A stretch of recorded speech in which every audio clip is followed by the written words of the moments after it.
జాతీయవాద జర్నలిజానికి అసలైన వేదిక నేషనలిస్ట్ హబ్ ని సబ్స్క్రైబ్ చేసుకోండి. నోటిఫికేషన్స్ కోసం బెల్ ఐకాన్ పై క్లిక్ చేయండి. సార్, నేనైతే సెఫాలజిస్టులు సర్వేలు ఇవన్నీ నేను కొంచెం ఒక్కోసారి క్యాలిక్యులేషన్స్ మిస్ అవుతాయి కానీ ప్రజల మూడ్ని బట్టి చూస్తుంటే అయితే నాకు ఎందుకో మీకు కంగ్రాచులేషన్స్ చెప్పాలనిపిస్తుంది. ఆల్ ది బెస్ట్ కంటే.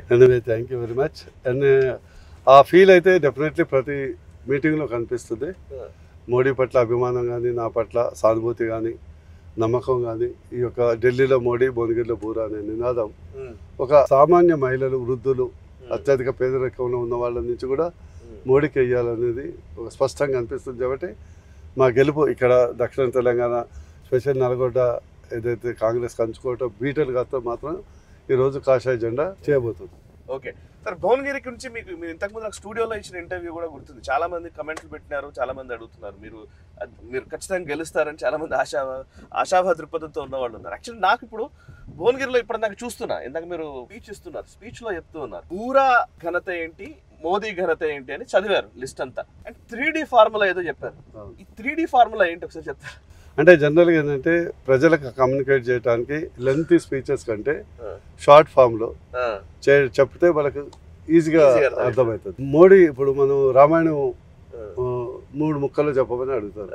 కట్టే కొట్టే తెచ్చి అంటారు. అంటే మొత్తం రామాయణం మొత్తం 3 ముక్కల్లో వచ్చేస్తారు. అట్లే మోడీ గురించి చెప్పాలంటే చాలా ఉంటుంది, కానీ 3 ముక్కలు చెప్పాలంటే 3D అంటే ఏంటంటే నా దృష్టిలో నేనే ఖాయం చేశాను ఆ టర్మ్. డి అంటే దేశం, డి అంటే ధర్మం, డి అంటే డెవలప్మెంట్. ఈ మూడింటిని సమపాలలో నడిపిస్తున్నటువంటి ఏకైక ప్రధానమంత్రి నరేంద్ర మోడీ గారు. అందుకని Modi is equal to 3D. బాగుంది, చాలా బాగుంది. మీతో మునుగోడు ఎలక్షన్స్ అప్పుడు మీతో నేను మాట్లాడింది నాకు గుర్తుంది. మునుగోడు అప్పుడు చాలా పనిచేశారు, నాకు గుర్తుంది అప్పుడు. బట్ అప్పుడు ఎవరైతే రాజగోపాల్ రెడ్డి గారి కోసం మీరు పనిచేశారో, ఇప్పుడు అదే రాజగోపాల్ రెడ్డి మిమ్మల్ని ఓడించడానికి పనిచేస్తున్నాడు. ఆయన మీరు ఓడిపోతే లేదా కాంగ్రెస్ అభ్యర్థి గెలిస్తే ఆయన మంత్రి అవుతాను అని చెప్తున్నారు. అంటే ఇది ఒక విచిత్ర వితండవాదం. ఈ ఎన్నికలు అనేది ఒక మంత్రికి పదవి కొరకు కాదు. ఎందుకంటే బూర నరసింహరావు లాంటి వాడు నేను ఇది డెవలప్ చేస్తానని అడుగుతున్నా. ఈ గతంలో ఎంపీగా ఉన్నప్పుడు ఇది చేశాను చేస్తున్నాడు. ఈ విచిత్రమైనటువంటి వ్యక్తి అంటే పక్కా రాజకీయ వ్యాపారి అనేది అర్థమవుతుంది. ఈ ఎన్నిక అనేది అభ్యర్థి ఎవరు అసలు? నేను క్లియర్గా ఓపెన్ ఛాలెంజ్ చేశాను. నీకు అంత దమ్ము ధైర్యం ఉంటే నువ్వు నిలబడు, నువ్వు దూడటానికే సందు లేదు, మెడలో గంగడోలు.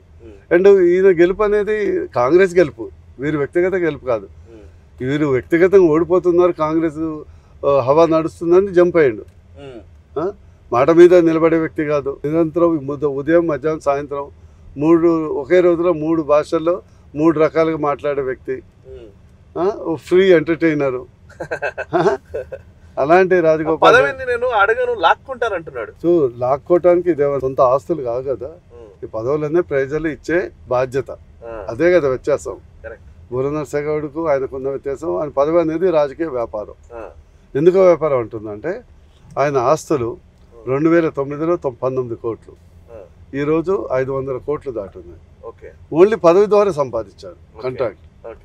అదే బూర నరసింహరావు ఆస్తులు 2014లో కష్టపడి సంపాదించి డాక్టర్గా ఈరోజు అమ్మిన ఆస్తుల విలువ చూస్తే కనీసం 250 కోట్లు ఉంటాయి. నేను అమ్మిన ఆస్తులు కోల్పోవడం నేను అనుకోను. దేశానికి, నా రాష్ట్రానికి, నా నియోజకవర్గానికి పెట్టిన పెట్టుబడి అనుకుంటా. పెట్టుబడి 200 కోట్లు పెడితే 9,000 కోట్లు వచ్చినాయి కదా అభివృద్ధికి.